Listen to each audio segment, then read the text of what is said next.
Hello and welcome to For Wales See Wales with me, Will Hayward. Me, Robin Morgan. Me, Mel Owen. And I'm Anthony Slaughter. And we are joined, as he said, by Anthony Slaughter. So if you don't know, where have you been? Anthony Slaughter is the leader of the Welsh Green Party. The Wales Green Party? Wales Green Party. Wales Green Party. I spoke to you probably back in January, I think it was, and it was one of the most interesting backgrounds to a politician. So, like every person in Welsh politics, you were previously in a band.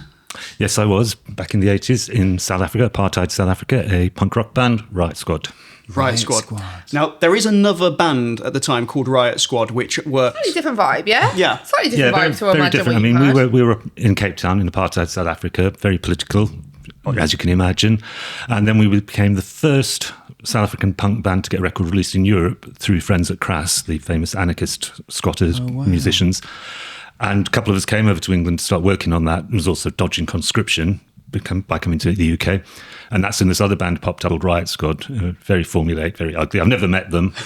They're on that circus parade ground now of touring, like so many bands who thought they were never anything in the day, but they're still making a living out of it now, being their teenage selves in big middle-aged bodies. but yeah, it did cause some confusion, so we changed our name to Riot Squad SA. So you were born in Hull.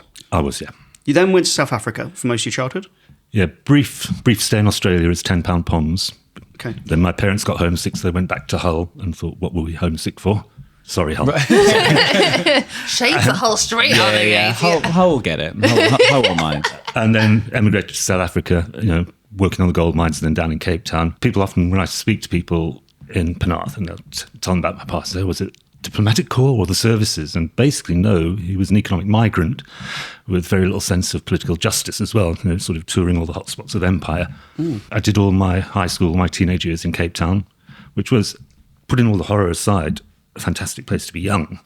But when you're aware of what's going on and you can't connect the two, and I very quickly, so we were quite politically involved, active with student campaigns, active with local community groups, but there's very much a strong feeling that if you're not really pushing the boundaries, you're part of the problem. So for some listeners, can you just explain, I'm not asking for a full history of apartheid South Africa, but can you just explain what it was like there at the time? It's really hard when you describe it to people. And I haven't been back since I left, so I'm sure I'd get a great shock. It was serious segregation on the grounds of race. When the first place we lived before we moved to Cape Town, my dad got a job on the gold mines. And we were living in this small town in rural Transvaal. And lots of my workers on the mines would live in compounds because they'd come from wherever was home for them, and they'd go home maybe 2 weeks a year. And the town actually had a curfew for as they call them, non-white people. And we were on the main drag going out of town opposite the police force. So at 5 o'clock every day, and I'm 7 or 8, you just see the stream of people leaving town. And it's only years later I processed that, and that actually sunk in that what I'd been seeing as a child. And so then in South Africa, in Cape Town, much more aware, much more politically engaged. As I said, aware that I knew some people, trade unions, people who were really putting their lives on the line, people really engaging with the struggle. And I also didn't want to go and serve in the apartheid army. So the luck to have dual pass citizenship. I didn't have to apply for asylum. I could just come over here. I did have lots of friends who didn't have dual citizenship and did apply for asylum. And a lot easier for them, white South Africans, than it is for some people seeking asylum now. It sort of formed my politics. It sort of percolated over the next 10 years. I got heavily involved in the anarchist squat scene in London. But that experience of growing up in South Africa showed me the true nature of power. This is what power is about. This is what power is for. This is what power does. I mean, it's a horrible pun, but it was just so black and white about the nature of power and inequality. Yeah, I can imagine that properly shapes your view of politics. You then moved back, as you say, to London. You were living in Hackney as part of the anarcho-squatter scene. Yeah, like I said, there was the connection with the band because we'd been in touch with similar bands in the UK, and it was the whole that had grown out of the original punk movement, the whole big DIY ethos, people who really took that phrase anarchy in the UK seriously and were living alternative lifestyles. So I lived in a commune squatted basically for the best part of 10 years in that scene. I don't know anything about this at all, so forgive me if this is a bit of a silly question, but when you say squatter, were you genuinely squatting as in you were in uninhabited buildings, you were taking them for your own? Yeah. What was the purpose of that? It was to live for free, to live cheaply. It was reclaiming property. I mean, it was when Hackney then in the early 80s was like a bomb site still, and it wasn't the gentrified place we know it to be now. But it was basically about occupying empty houses. And it wasn't about stealing people's property. It wasn't about stealing someone's flat while they were away. It's taking over an empty house, often in really bad disrepair, and turning it into somewhere livable, providing homes for 5-6 people. And the legal loophole, I mean, squatting in itself wasn't legal, but it's illegal for anyone to force their way into your home without a court order. So if the police turn up or someone lets the owner of the building know and he sends someone around, they can't come in and they can't evict you if they're not inside the building. So they have to go through a court process. It's a lot harder now. The law's really been tightened up. But back then, they had to apply for an eviction order. And with the backlog of courts, you knew then once you got the thing saying they've applied for it, you had 3 to 6 months. You couldn't. It's still a long time. You couldn't contest it. There's no point going to court and saying, I've got a right to live here. No, the courts are never going to agree with that. So how long were you in sort of certain places for then? Like around sort of a 6-month block and then on to the next one? Yeah, the longest in one place was probably a year. I became quite active in helping other people find squats. So when I first came over... Like an estate agent? Yeah. And an estate agent with a crowbar. Yeah, sure. An estate agent. No, it was very much when I first turned up there and said, okay, we've got a place for you. We'll open it. And I'm still coming from my sort of middle-class white privileged background. What, we're breaking in? I can't break in. 6 months later, I'm gleefully helping other people break in. What do you think that the punk-rocking anarcho-squatter would think if he knew you were running a political party? My younger self back Penarth. then, yes, Penarth, yeah, would be disgusted that I'd even joined a party, let alone. But that's part of growing up, part of maturing, and what drives me is still the same. It's still the same motivations to tackle inequality, to tackle various crises, and it's just realising that you need to get near the levers of power to make that difference. It's very empowering to make a difference in your own life, in your own community. Living outside the law, apart from a very small few people, isn't that viable, really.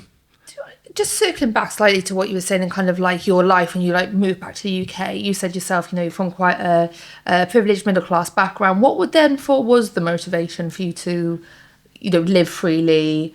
What do you think motivated you to want to live in that way? Well, it tied in very much with the sort of low-level politics I had then from the punk scene, the anarchist scene. It was about taking back control, being in charge of your own life, not reliant on landlords, not relying on bosses, not relying on managers. And I think part of it was maybe subconsciously it was trying to reject privilege. It was, I've seen the extent privilege could go to in South Africa, and it was incredibly liberating. And people learnt so many skills. I lived in one road which one side was a council estate, the other side was all terraced, and the whole road was squatted. And a lot of people stayed there, and they own those houses now, because that's another thing about squatting law. If you can prove you've been somewhere for 12 years, the property becomes yours. So I've got friends who didn't move around as much as I did, who now live in what must be very valuable pieces of real estate in Hackney. I'm going to start moving in here. I do, to be fair. We need to make sure that after this record he leaves. Check all the cupboards. Producer Darryl, do a sweep. comb. Do a sweep. What made you decide to join the Greens? Well, I was living in Hackney, and Diane Abbott was my MP at the time. So was this 80s? Yeah, 80s, yeah. So it was always quite good to have someone, because I do believe you still had, I wasn't that anarchistic that I thought you shouldn't vote. And so it was good to vote for someone who I thought aligned with my standards, my principles, my philosophies. But in the house I was living at, there was a Hackney Green Party member, also from South Africa. And so for a long time, Hackney Green Party's very old-fashioned printer lived in my bedroom. So I was aware of the Green Party and helped out where I could. And then Caroline Lucas obviously was, as for so many people, the catalyst. You suddenly noticed the Greens because of Caroline Lucas. And I joined, but was a very inactive member, like so many people are. You join at first, and I want to support them. We have that. Some people will join the Green Party, some people will set up a direct debit for Greenpeace. And so I was a dormant member. Then I moved to Penarth, moved to Cardiff, because that's where my partner's from. She wanted to come back to be near family, and also, to be honest, London had stopped being fun when I was older. It wasn't the playground that it used to be. Too many locks.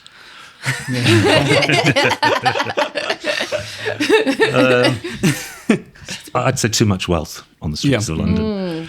So, and then there was, I got heavily involved in community work as chair of an organisation called Gwerthu Penarth Greening, which is very much aligned with transition towns. It just wasn't called a transition town. So it's doing things like planting community orchard, shop local schemes, those helping people look at how they could cut their carbon emissions. So I got very involved at that community level with trying to do greener things.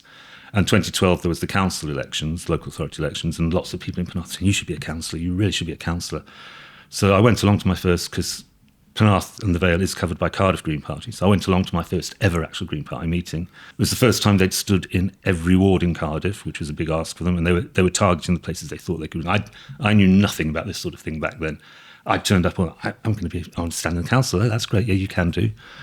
Again, given it's council election, there's no deposit, there's no expense for them if you get a candidate. And as I was at the meeting draws to a close and saying, anything else you want to know, Anthony? I said, what money and support do I get? And the whole room burst out laughing. But I went back and I stood as a candidate, and we surprised people getting a fairly respectable result. I think it was about 17%. So that's pretty decent. Yeah, it got me engaged and thought, okay. And purely by coincidence, that was the year we had a Cardiff South and Penarth Westminster by-election, because Alan Michael had to stand down when he became Police and Crimes Commissioner. So I went from not being politically active at all to standing in a Westminster by-election, and to have stood against Stephen several times since then. And since then, it's just grown. It's what happens once once you engage, you get more involved, and rapidly got involved at the local level. Then I was deputy leader for Wales for a while. Probably averaged out about one election a year for the last 10, 12 years. So it was quite rewarding to come second in Cardiff South and Penarth last year and think, okay, that work was always going somewhere. Mm-hmm. What was the difference? How far behind were you last year in the general election? Came second, beat everyone but Labour, but we got 17.5%, which was the highest we'd ever got in Wales. And it's the first time we've ever come second in Wales. And at the same time, in England, we came second in 38 seats. So suddenly coming second changes things. There was a massive gap. Stephen was still way ahead of me. But it was quite funny. You might know, well, when you're at the count, before you see the public announcement, the elections organiser takes the US side with your agents and tells you the results. So the results aren't a surprise to the politicians on stage. It's not like the X Factor results. Yeah, so you know. Yeah. Cheryl stood there. Yeah. Come on, the girls. That's why some of them look so sad before it's coming out, isn't it? I think it's to help you prepare your face. Yeah. Yeah, sure. And so as we're walking up, Stephen turned to me and said, my God, Anthony, you beat the Conservatives. And I just looked at him and just came out and I said, yes, and it's you next time, Stephen. Yeah. Drop that mic. What did he say? He looked a bit startled. So I bet he was. At the arrogance. I'm startled. It wasn't even at me. So if we find footage of that count, will he look really startled as they read out his name, and he'll seem really shocked? He looks shocked. No, he'll look. I was going to say smug. Let's say satisfied. Okay, yeah, fair enough. I'll keep smugging. If Stephen Doughty's most shocking thing in politics is a very polite rebuke from Alison Slaughter, he's had a very comfortable political career. Right, we're going to move on, and we're going to talk in a second about forthcoming elections, about your new UK leader, because I don't know if you're aware, there's a new leader who people have actually noticed exists, which is crazy. Like I'm not being facetious there. That is quite a change. But we always bring our guests something, don't we? We always bring. I've got them here. Oh. Okay.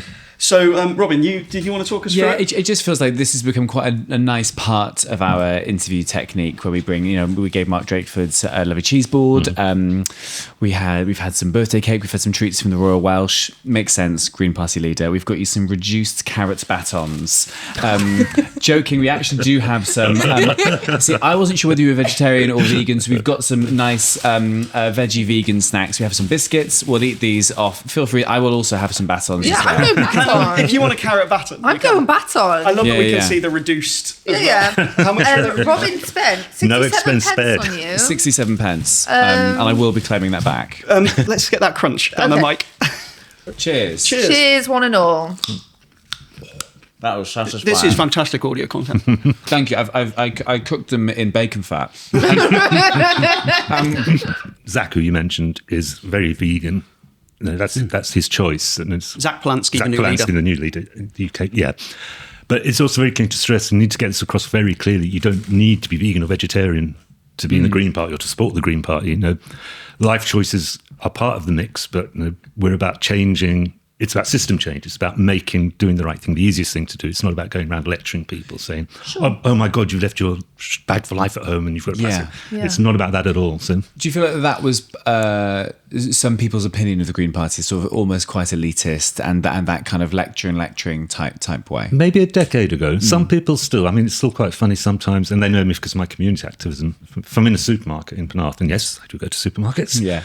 and I bump into someone who I know, not a friend maybe, but someone who knows who I am and I know them, and they get quite embarrassed and try and hide their shopping, and I'm not judging your shopping. I love judging people's shopping. yeah. Like, when you're at the conveyor belt and something like that that's a dog shit shop. Oh yeah, that judging. That's really poor. What do you judge in it? What do you judge in it? Hellman's ketchup. Yeah. No. No, that's blasphemy. Heinz mayonnaise. No, thank you. So right now, it feels like in a UK context, the Greens have some momentum. In a Welsh context, I think it's also true to say that in certain areas. So just recently, there was a by-election for Cardiff Council in Grangetown. Long-term Cardiff seat. You'd consider it a super safe seat. But the Greens went from, what position were you in before? Election before in Cardiff council elections, we stood on a joint ticket with Plaid Cymru as common ground. And then We'll come to that in a minute. Third or fourth. You guys won that seat from Labour. Yeah. We've had some conversations about that, and there was quite an interesting mood on the ground, wasn't it? Yeah, I mean, we've been working Cardiff South and Penarth quite heavily even before the general election. And we know that Cardiff is where we're going to make our Senedd breakthrough, and it will be in the new constituency of Cardiff Penarth. You're absolutely convinced you guys win there? Yeah. It's not just us saying that now. It's journalists, it's people like yourself have even said it, that it's a possibility. So we're working on the ground there quite a lot anyway in preparation. And then there was a by-election called in Splot last year, which we put quite a lot of effort into and came a very respectable second with a good percentage. But Grangetown was different. We knew from the beginning, the canvassing data, we didn't believe it. We were looking at it thinking, no, the volunteers aren't recording this right because we're going to win. And my aspiration beforehand was, in the run-up to the Senedd campaign, we're telling people we can win this seat in the Senedd. We have to get a good result here. So a good, strong second was what it had to be. But the data was saying we were going to win. The mood on the streets, there was real anger with Labour. And Gaza was a big issue in that community, some of the communities in that area. It's a very diverse area, isn't it? It's a very diverse area. It's the least reform-friendly area. This Grangetown. It's also the biggest ward by population in Wales. Okay. And so we were really, really confident, and on the ground it was very, very good. And the weird thing, I might have mentioned this to you before, was we got a lot of people saying, it's either you or reform. I haven't made my mind up yet. And some of our activists would be quite bemused. They're comparing us to reform. But it wasn't. Right. It was that you're not the establishment. Mm-hmm. So it's an anti-establishment vote that they're looking for, I see. So convince me that you're a good anti-establishment vote as opposed to these people peddling hatred and poison in our communities. So it was some really interesting conversations. And it's also, I mentioned Gaza, it's also important to me, communities aren't defined by one issue neither. Yeah. Definitely not one issue. People concerned about the state of social housing, education, the NHS, all these things that aren't at council level, but people want to talk to you about what concerns them. But there were issues with the councils, all the usual things you'd care about, people speeding, potholes, lack of engagement from councillors who take their vote for granted. I think that also fed into the narrative. Came to the count, and it was incredibly obvious that it was close. It was very, very close. We couldn't call it. Labour were looking very rattled and very pissed off. I mean, I had just standing next to one another, putting leaflets on the piles. It was Hugh Thomas, leader of the council, and he was getting so twitchy. And in the end, we beat them by 44 votes. So. Stephen Doughty's there going, he promised this would happen. He foresaw this. We'll come back to this, actually, this point, when we talk about Zach, this thing about Labour. But yeah, it was such a boost for our campaign and the campaign for the Senedd. It shows that we're on the right track. It shows that people are listening. All right, what do you think is a high watermark for... I mean, getting any representation in the Senedd is amazing, not just because of the symbolic thing that we've now would have Green representation in Wales, but also because suddenly you have staff, you have resources. It's such a big thing it's the professionalisation of the Welsh party, isn't it? Can you win anywhere else apart from Cardiff? What's interesting is that people like yourself are actually asking, where can you win? not will you win, where else can you win or where can you win? So like we say, we're really determined to win at least one seat in Cardiff Penarth. And that's looking very, very doable, especially on the back of that general election. The actual numerical votes in the general election in Cardiff South and Penarth, under a first past the post system where people didn't think I could win, was enough to get a seat on the Senedd under the new system. So if the general election replicates in that area, I'm in. Yeah, even though it's two different, it's two constituencies. It's two divided, constituencies, so. yeah, but we did quite well across Cardiff in the general election as well. 10% in Cardiff East, I think it was 7% in Cardiff West. So the baseline support is there. What Grangetown made us think was perhaps we're not being ambitious enough. We could get 2 in this seat if we just push that a bit harder. And so we've got a fantastic candidate, Tessa Marshall is number 2 on our list for Cardiff Penarth. You're number 1, aren't you? I'm number 1, yeah, I'm the leaderless candidate. Riot Squad. Sorry you had to ask. I'm going to have a word with the press office. Yeah. I was actually asking on behalf of our listeners. Okay. So there's a very good chance that we could get Tess in, which would be incredibly exciting. For a start, it'd be good not to be there on my own. You're thinking about Jane Dodds, aren't you? Yeah, No, I'm just thinking it'd be nice to have matching jackets, that's like, get a uniform. Also, you could car share. Get on the same train. Nice. Hey. God, such a capitalist. So you've said in previous podcasts, you have to focus to beat these systems. But we've selected 15 of the 16 leadless candidates now for the Senedd. Every single one of them would make an incredible Senedd member. I mean, better than some of the people there now. And again, the bar's not very high. Name names. Yeah. Spell out in batons. Like a weird Ouija board. So we're not ruling out that things could happen somewhere else. And we're quite, as a party, we can be quite flexible as things change. So it's not beyond the realms of possibility, but I'm not going to speculate on where. I mean, journalists and academics have said to me, "Oh, you could win here. You could win Where there." have they said? We're not saying that Anthony Slaughter says the Greens are going to win here, but I would be curious about places where you think it's at least feasible. People have said that Wrexham would be good for us, that Monmouth could be good for us. There's a chance in the other Cardiff and on Taff, just because we're campaigning so heavily in Cardiff anyway. So areas with quite split votes, where for instance, Monmouth, traditional Tory heartland, now taken by Labour, both of those parties could have a hit, and maybe that's potentially why you see it like that. Nothing's to be ruled out, but going back to how pleased I am with the calibre of the candidates, what we do know, if we get through next year, next time round, we'll be in double figures. And so a lot of these people are going to come very strong seconds. They're going to come very, very close. Do you feel like with Grangetown vote as well, when people are asking for change and you're hearing that anger, I suppose with Welsh language provision being a key factor, I suppose one of the things that the Greens in Wales, from my point of view, you've always struggled with is that differentiation between yourselves and Plaid. Is that a concern going into the Senedd election in May? Definitely not for me personally. I'm not going to draw divisions where there aren't divisions. I'm not going to set up false equivalences. And there's a lot of common ground, as we use the word, in some of our policies and some of Plaid's, and particularly in an area like Cardiff, which is why we came together, because our concerns for Cardiff aligned. And so just for context, people who don't know, in the 2022 local elections in Cardiff, Plaid and the Greens had an agreement where you essentially ran on a joint ticket. So the idea was not to split that part of the vote and hopefully get, in certain areas, Plaid would be prioritised, in certain areas, the Greens would be prioritised, and therefore you might be able to increase the amount of seats for both your parties. Is that fair? Yeah, it is. And the other thing that made it really workable was the local parties, the local members campaigned outside of party politics on so many issues already, so they all knew each other and they knew the activists in these campaigns. And the other beauty of it was, get slightly technical, but none of the Cardiff wards are single-seat wards. Every Cardiff ward is multi-seat. So you could have, the aim was to have at least one Plaid candidate representing Common Ground and one Green candidate, because you have got tribal people in politics, some people who would never vote for the other party, but they still had the option of voting for the party they preferred. There was a candidate they could vote for if they would only vote Plaid. And it was an incredible campaign. The public, the voters, residents loved it. It was so they were really inspired by it. We got 2 people elected. They were both Plaid candidates, but we've got 2 councillors elected under Common Ground. If you look at Cardiff Council's website now, they are listed as Common Ground, Plaid Cymru, Plaid Worth candidates. That's what they are, because that's what was on the ballot paper. It showed how we can work together, but we aren't the same party. If we agreed on everything, we would be one party. What is the difference? Well, I think for me, it's the difference. I've said there are some areas we align on, and for me, the changes we need to deliver are urgent. So you work together on those things. But there are differences. I mean, there are things, particularly maybe more outside Cardiff, where sometimes Plaid are trying to please two different constituencies. So they're very confused on nuclear. Adam Price would tell me over and over again, we're an anti-nuclear party, Anthony. And in the back of my mind thinking, yeah, apart from where they want to build nuclear power stations, then you're not an anti-nuclear party.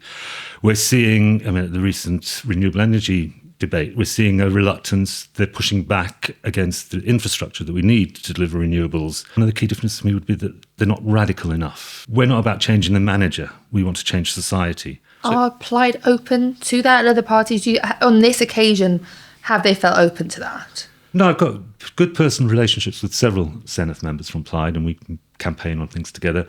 There's been no discussions at all from anyone. No one's approached anyone to talk about next year at all. I mean, still got 7 months. So, but the other thing to stress as well, this is equally important, because first past the post does this. It creates this false equivalence where if you don't want the bad guys to win, you've got to narrow it down to only one good guy to win. And then you get all the pressure on smaller parties. You're getting in the way. Firstly, I believe everyone should always have the ability to vote Green if they want to vote Green. But that's the first past the post system, which is why it's so good that's not involved next year. So next year, when you're voting for the list, it's quite hard to do a deal that would work on this. And something that I'm keen to stress that people understand, Plaid will get X amounts of seats, quite a few, and hopefully more than Reform.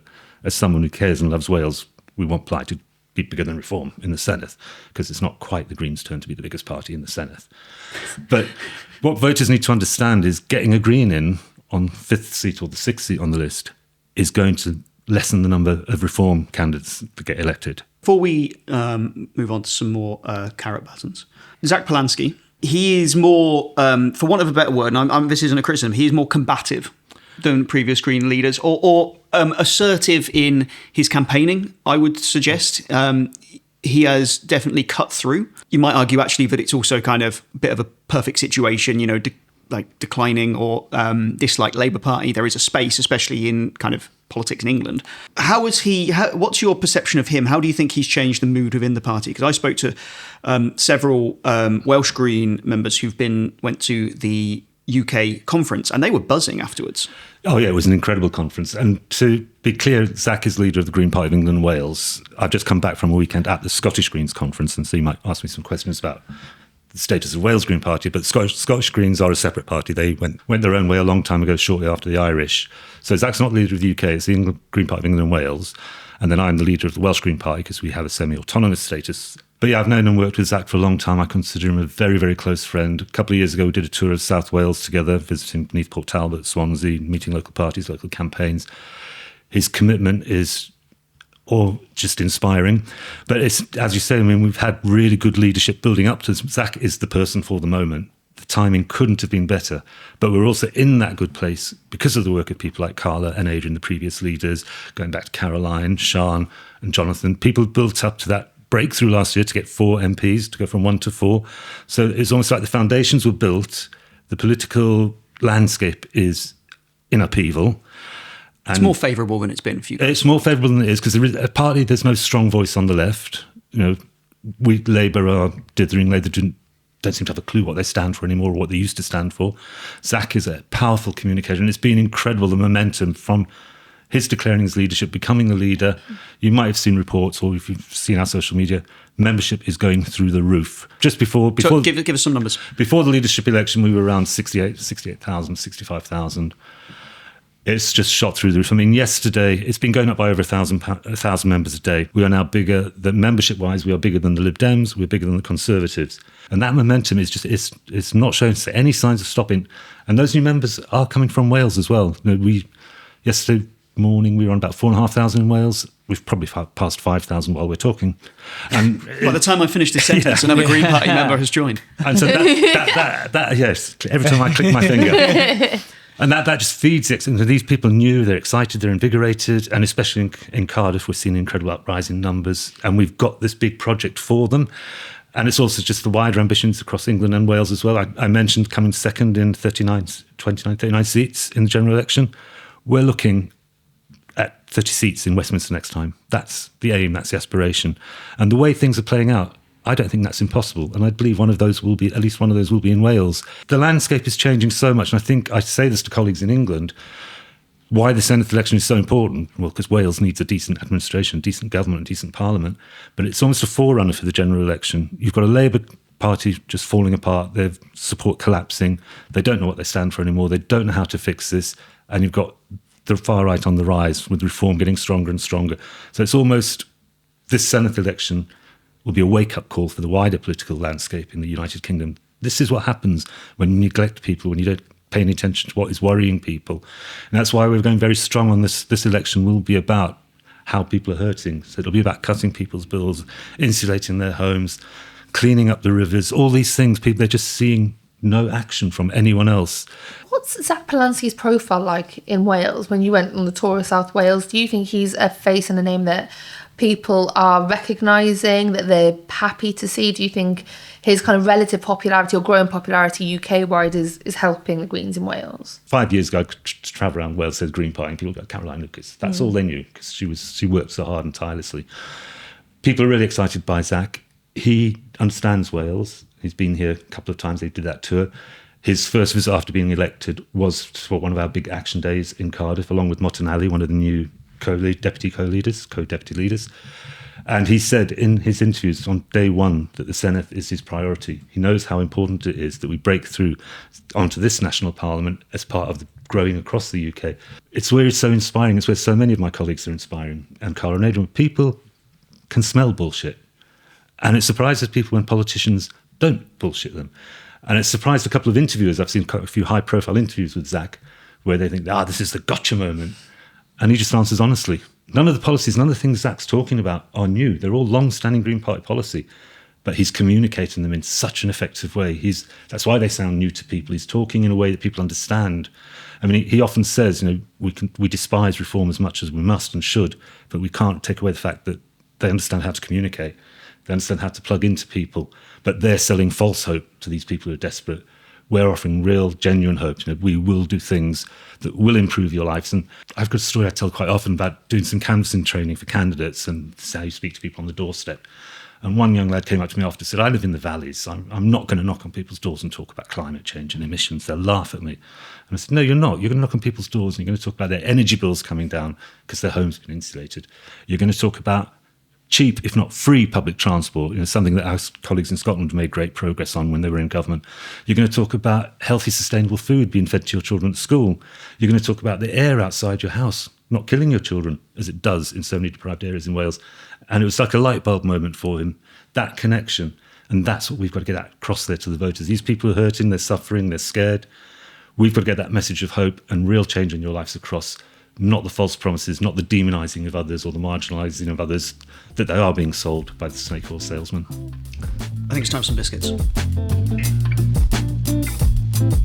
Your party is incredibly democratic. As you say, the leader doesn't make the policies, the members make the policies. In some ways, that's really refreshing.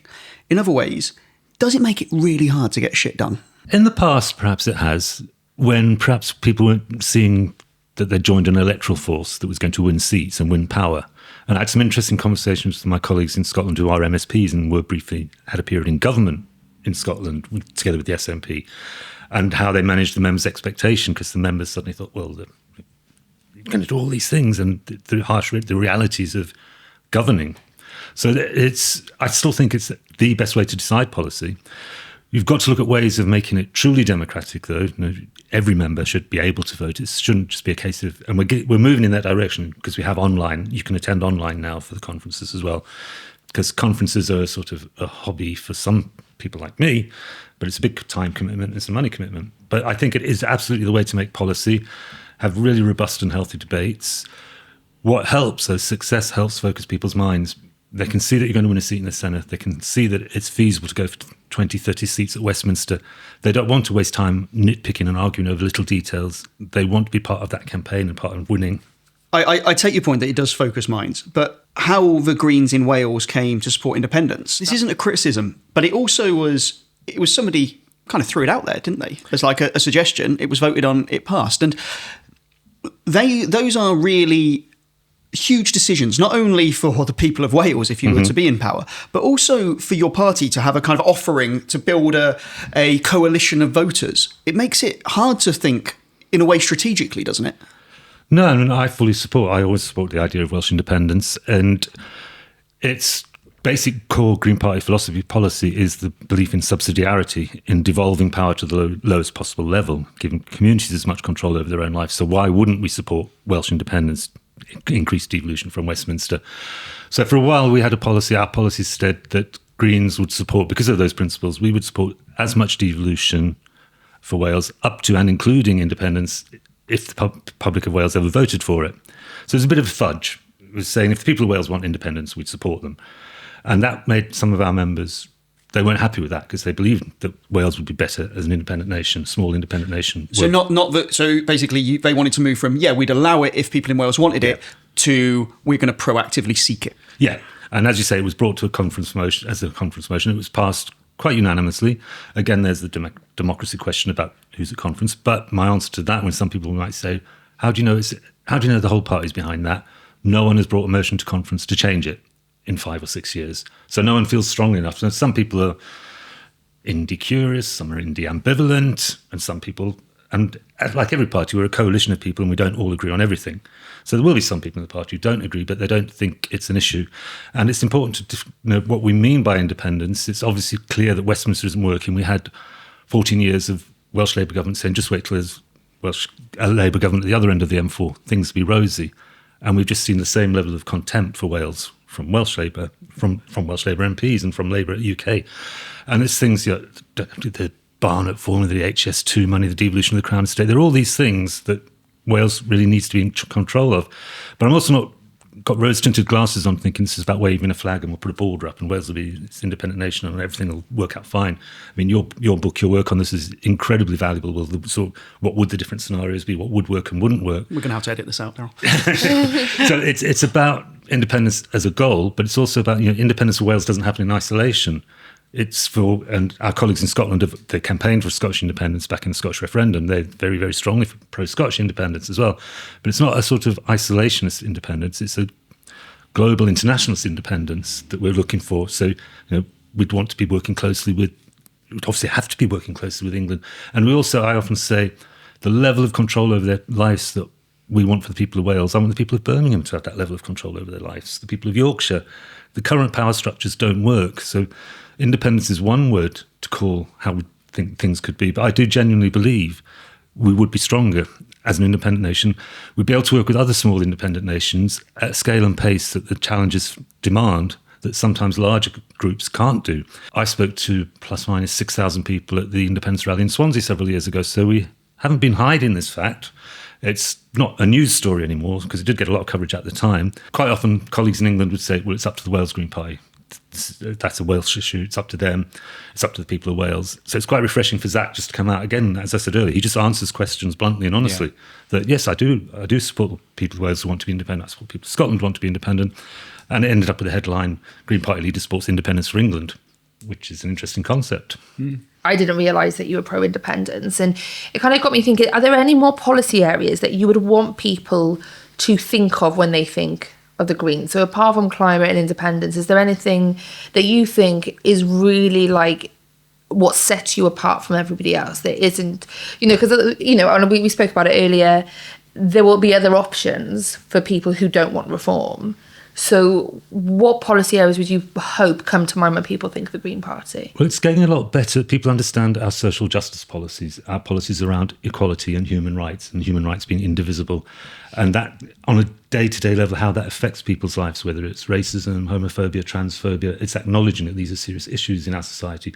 So I'm very keen, and more people do understand that we stand for true equality and celebration of diversity.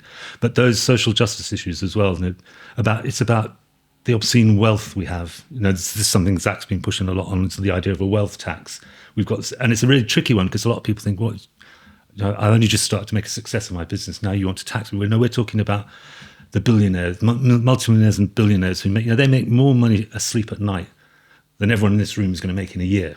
Yeah. Just because they own lots of stuff. I wouldn't make any assumptions, but sure. Yeah. We've got a side hustle. I saw the reduced sticker. So it's those things about tackling inequality, because after decades of austerity, people are hurting. And that's a big issue for us as well. As we understand the urgency of the climate and nature crisis.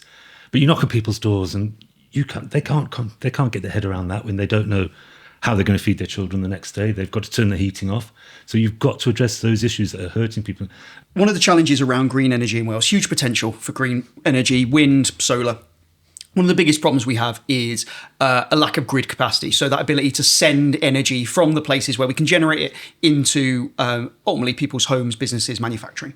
At the moment, in order to increase that grid capacity, several energy firms are arguing we need to increase that capacity by building pylons. Now, there'll be people who are opposed to that from a visual standpoint, that it's not fair. People in rural areas have these pylons going right across their view. The argument is you can underground these pylons. We know for a fact that it costs a hell of a lot more to bury cables. Don't at me, it's true. It is. It is true. Where does the Green Party stand on, because you mentioned earlier about Plaid Cymru, we were asking you what the differences were. Plaid don't really know where they stand on this, I don't think. No. Where do the Greens stand? I mean, if the Greens had control for the next 4 years after the next Senedd election, are there a lot more pylons in Wales? We recognise the need for the infrastructure. We've highlighted the crisis we're facing. We need to ramp up renewables at a massive scale. You need the grid capacity to do that. We've got to build things. It's not some harking back to a utopian time when everyone lived on a little small holding and grew enough food for themselves and didn't need energy. We need that renewable energy. We need to ramp it up. We need the infrastructure. And this is where the lack of trust and the despair in politicians come, when politicians promise audiences what they think they want to hear. So to hear politicians saying that this whole area, we can underground all the cables in this area, when they know it's not true. It's not just massively more expensive, it is archaeologically damaging, it is definitely more environmentally damaging than the pylons. But this is, again, it goes back to the culture wars and these things being weaponized by the far right. So, and I think part of the problem with that as well is the ownership models, because people can point out, so people don't want to be thought of, I'm not just objecting to this because I don't like the aesthetics of it, I'm not a NIMBY. And there is a legitimate argument about the ownership and the extraction. Wales has abundant natural resources, generating even so much more, but it's got to benefit the communities and people of Wales, not large multinationals, building this infrastructure, then extracting all that wealth. So that needs to be looked at. That is an issue, and we need to look at community ownership models. We understand the need for that infrastructure, and we will do everything we can to convince communities and people of why it's so important. Do the Green Party have the capability to work with those people who are from the countryside better than Labour did? I think so, going back to people feel betrayed and let down by Labour because they get promised one thing and then the opposite happens anyway. And the other thing with these cultural issues, and they shouldn't be cultural issues as well, is to remember that they're being stoked up to a large degree by a very small number of people. We saw that with the pushback to the 20-mile-per-hour limits in Wales.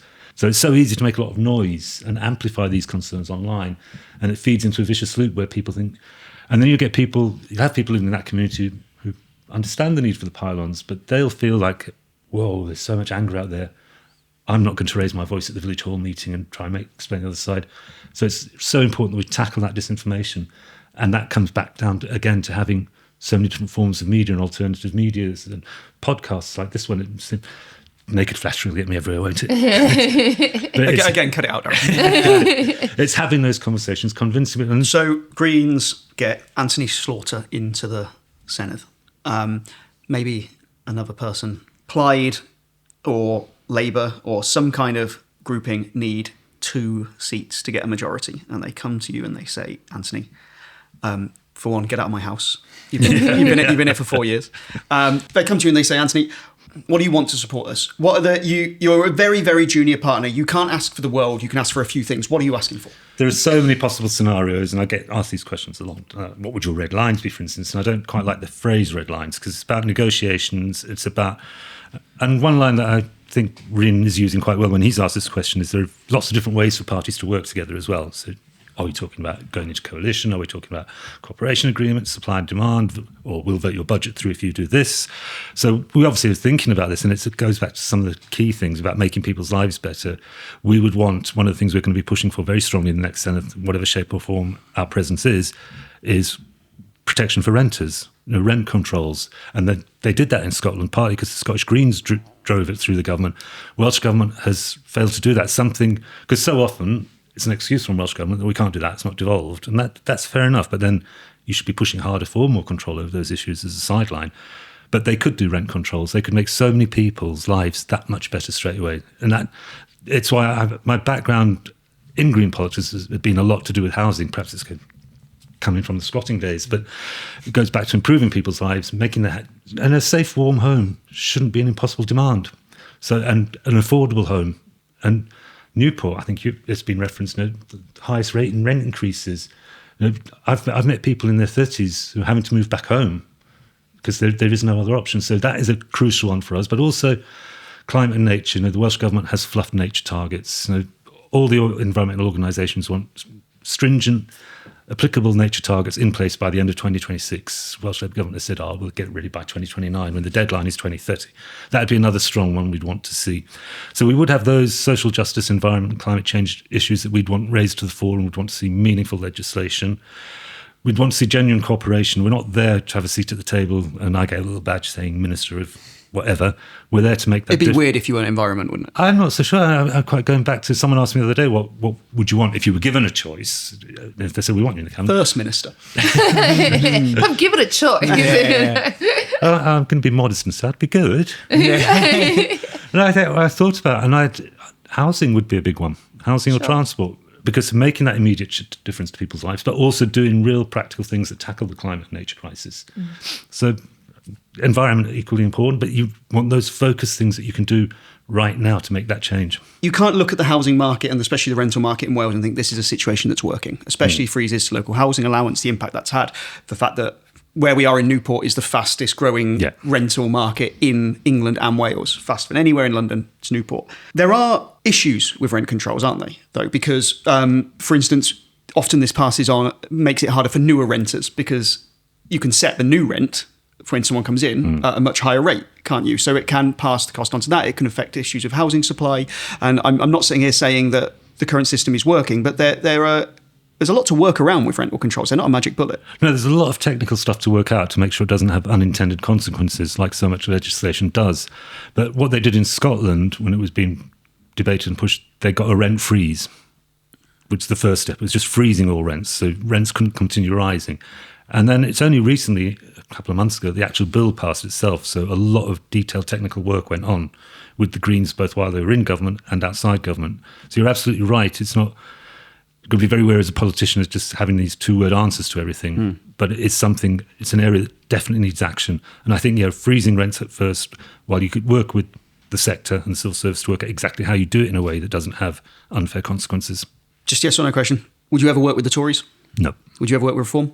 Absolutely not. Okay. So realistically, it's Labour, Plaid, potential Lib Dem after the Senedd election. Yeah, work with Plaid, work with Lib Dems, see how Labour come out of it. I mean, it's not going to be a Labour-led administration, but you're absolutely right, they might be part of the mix. So that would be a consideration. Okay. Senedd election, how many seats do you get? Like I said, we're definitely there. I can definitely see two of us there. I'm not going to do what the Lib Dems always do and say, I'm going to be First Minister, we're going to have 70. I mean, Jane Dodd says she's going for 10. Yeah, I know she is. She's going to be very disappointed. We're going to have a 1,000% increase in the amount of Lib Dems. Yeah. For now, the focus is getting there so people can see, getting that one or two in so people can see the change it makes. And like I said, 10 or more the next time round. Anthony Slaughter, leader of the Wales Green Party. Thank you very much for joining us. Thank you. Diolch. Diolch yn fawr.